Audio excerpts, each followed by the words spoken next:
Well guys, here we go again. I'm just creeping my way through the yard here so I can get my truck into the shop. Hopefully I don't hit anything. All kinds of obstacles around here. Anyways, the reason I'm doing this today is I want to change the oil. Now I'm just about due for an oil change, and so I figured what better time to do one than today. I had a few minutes, so figure what the heck. So let's just creep in here. What I want to do is I want to show you how easy it is to change the oil. And just before I jump out here, I am no car mechanic. I'm a backyard mechanic. So this is something any of you could do. And I want to show you how, with a little bit of know-how, you could probably run through this in about a half hour.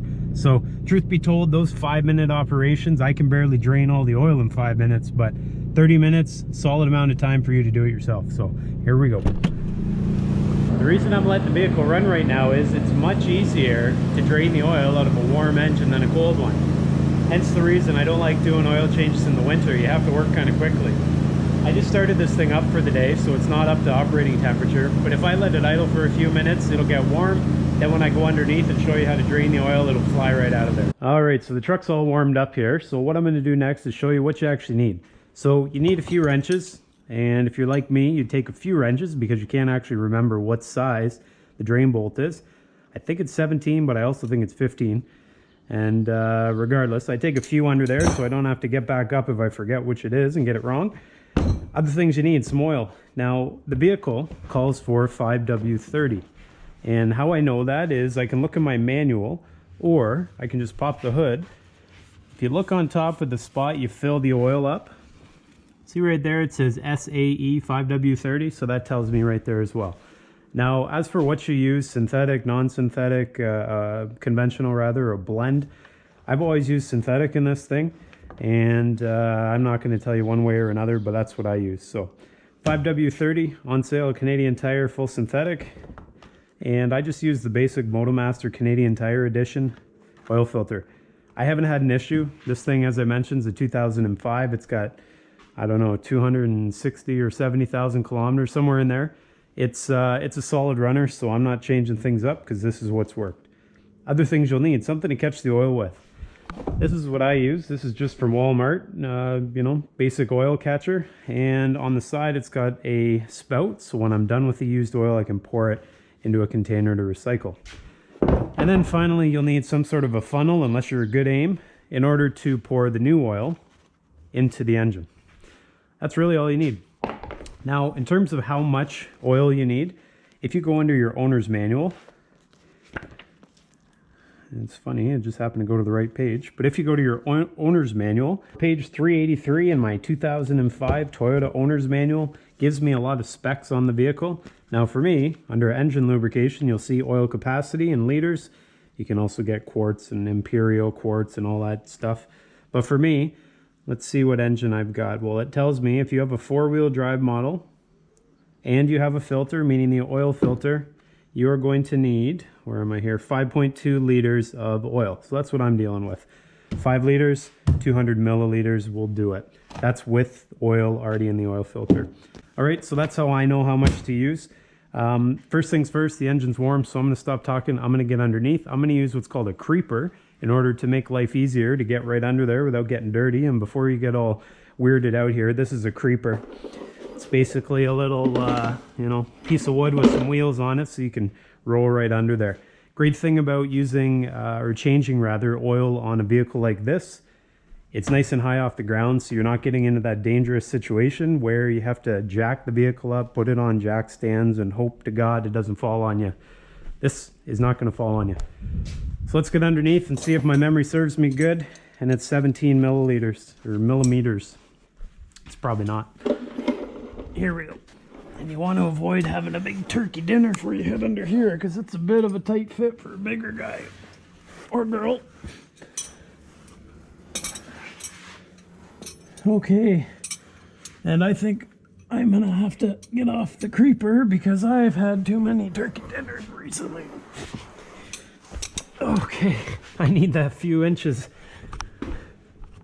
Okay, so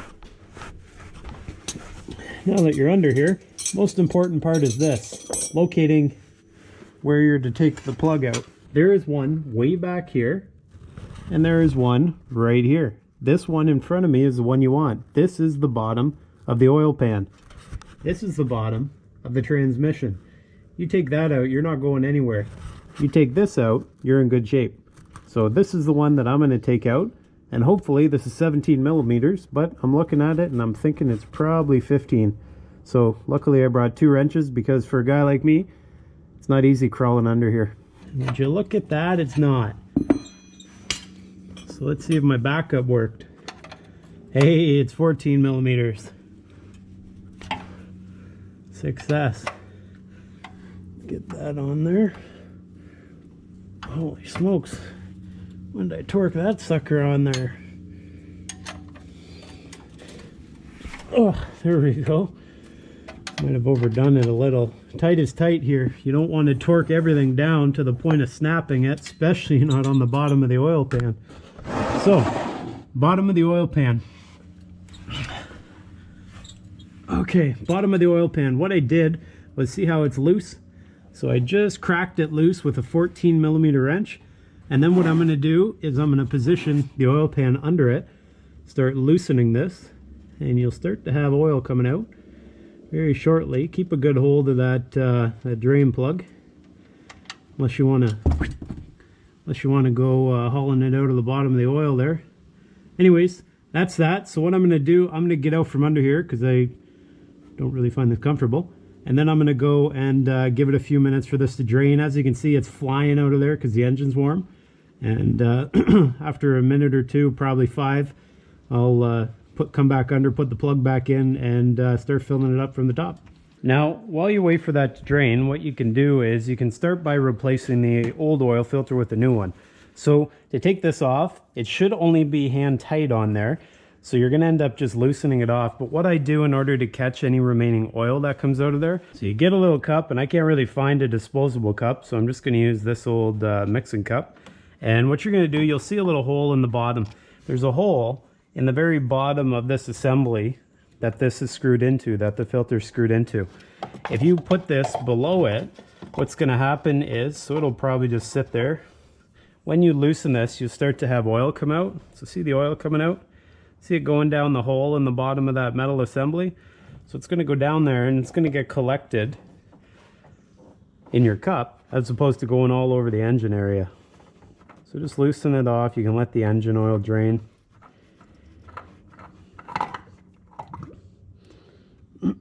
And this is one of those features that Toyota was really thinking about. I've had other oil changes. I've changed Hondas and Subarus, and I think that's probably about it. And this thing, that's what happens when you own vehicles for 14 years. So I've changed some other vehicles, and the location of these filters, although some of them are on top of the engine like this, they're certainly not designed in a way to allow oil to drain out nice and cleanly. So thank you, Toyota. And we'll recycle that as best we can. I usually take a rag and I just try to get any remaining oil out of that area. Try to clean up the area where I'm going to be putting the new filter. All right, good enough for me. Now, what's an important step is this. I take one of the containers of the new oil, break it open here, and then when I'm installing the new filter, get out of there. When I'm installing the new filter, you'll see the rubber piece on the bottom. I take my finger and I just get that saturated in oil.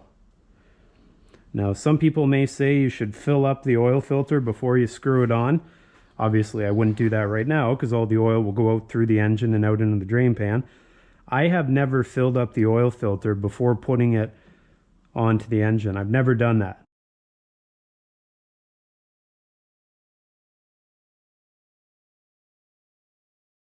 And would you look at that? You guys see that mouse? You see that?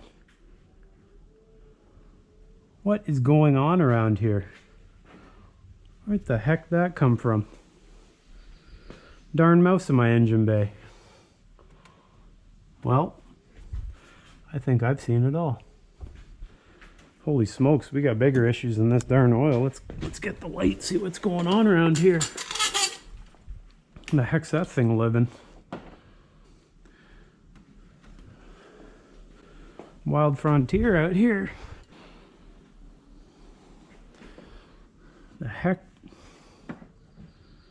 Well, this makes me a little nervous because he's probably living in the airbox. I don't know where the heck he is right now. He's certainly going to get a ride when I start the engine up if I do. Anyways, wow, never seen that before. Anyways, yeah, let's keep going what I was talking about. So I put oil on here and I'm going to screw it on. I've never filled this up before putting them on. Now, I don't know if you should or not. Talk to your mechanic or talk to Toyota, but I don't. So I got the oil on here. Putting it on, just like I took it off. I hand tighten it. I could easily over torque. There's that darn, look at you. What are you doing? You see him? Where'd he go? I just saw him again. Look at him. Where are you going? Where are you going? What in the, what is going on? Oh, he's definitely in the air box. How long you been in there, bud? Oh, and there he goes. So the air box is connected to the fender well here, and I guarantee he's in there.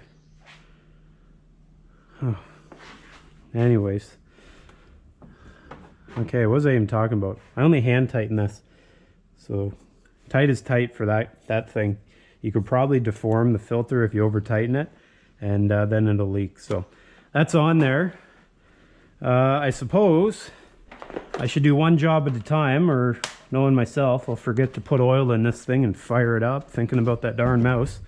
So I'm gonna get back underneath, hope that mouse doesn't drop out onto me. That'd be interesting. Hope the mouse doesn't drop off onto me, and we'll refill the oil, check it, and then we'll see where that guy's living. Okay, wish me luck. Let's hope no mice fall out onto me. Okay. Darn thing. I tell you, you want to see me jump, that would do it. Actually, I don't mind mice at all. I'm not going to talk about other things I don't like, because knowing my luck, they jump on me and then that wouldn't be good. Anyways, it's pretty much done draining. One thing before you put it back on, just slide that over for a sec. Check the bottom. Check the bottom of this, what do you call it? What do you call that thing? Oil plug. Jeez. This is a magnet on the bottom. If there's metal on there, you've got issues. So then, you know, talk to a mechanic, don't talk to me. Other things, there's gaskets you can get for this. I have never replaced the gasket that came with it, and it's never leaked, knock on wood. So you probably shouldn't do what I'm doing here, but just so you know, I've never replaced it, and it's never leaked. So putting this back in, and I don't know what the torque specs are, but you may want to consult someone or mechanic or your manual for that. I have never worried about that. I have gone with the 5-finger torque. That's probably good. Keep in mind, you don't want to over torque it. You will have a world of problems if you strip that out. So all the oil is out of it. Put the plug back in. I'm getting the heck out of here before old mice-a-roo get on me. New filter's on. All the oil is out of it. Now we're going to refill it. So 5.2 liters. So be sure before you put this filter inside the fill hole, you clean it off. Clean off any dust or mouse droppings. And you should probably have gloves on as well. I'm sure getting this oil on you for skin moisturizer is not the best idea. And 5.2 liters. Now keep in mind, there is always going to be a little bit of residual oil in the engine. So in reality, I'm going to probably put in about 5 liters to start. It's always easier for me to slowly reach the point where it's full, as opposed to going over and then having to drain more out the bottom. And just a tip, if you turn your can or oil jug like this and pour it out, it doesn't go lug, lug, lug, lug. Okay. So you can actually control the pour rate a bit better. Nothing fancy about going on here.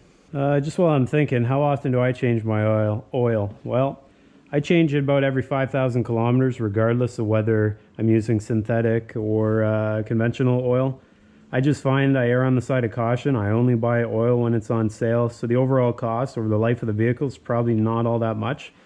And plus, if I'm thinking about the most important thing in this vehicle, it's making sure this engine runs. Making sure the engine runs with clean oil is probably a safe bet to keeping it around for years. So I figured, what the heck? I'm on year 14, can't be wrong. That is just gonna about do it for this. And what I do, I hold on to these because then I can pour the used oil back into it. And then when I take it to the depot to recycle, got something to carry it in. So I got 5 liters in there right now, plus whatever residuals in the engine.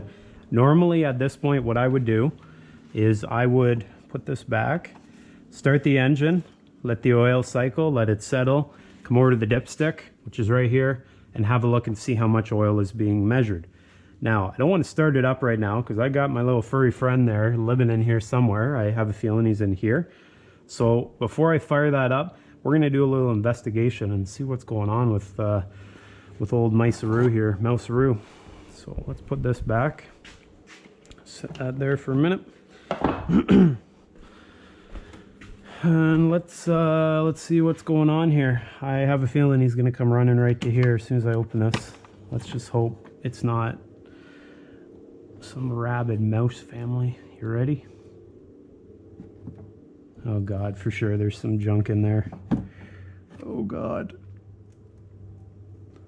I'm scared. It's definitely in behind this filter. All right, you ready? Ooh! Just kidding. Oh God. You in there, bud? What's going on? Maybe he's right in this part. I've never taken that off in 14 years of owning this. That might be the name of the game today. What is gonna happen now? You in there? Oh God, I'm scared to look.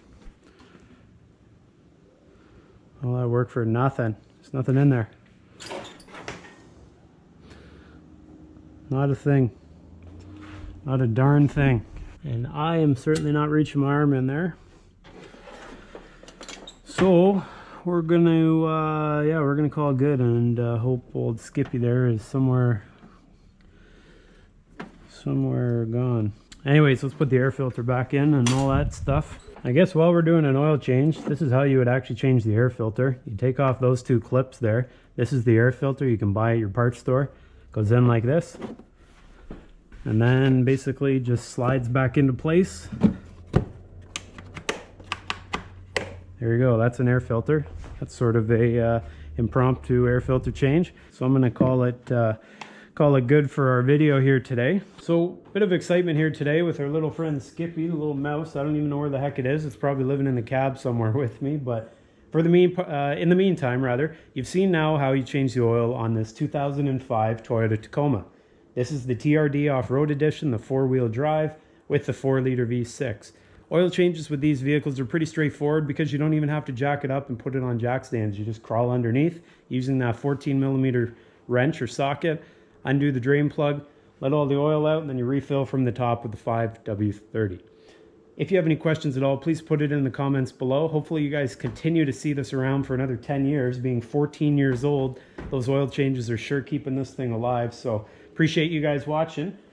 And in the meantime, hopefully that mouse doesn't come out anytime soon. So thanks for watching. We'll see you guys all next time. And if you guys wouldn't mind doing me one little favor, hit that subscribe button. Helps my content get out there. Thanks very much. See you later.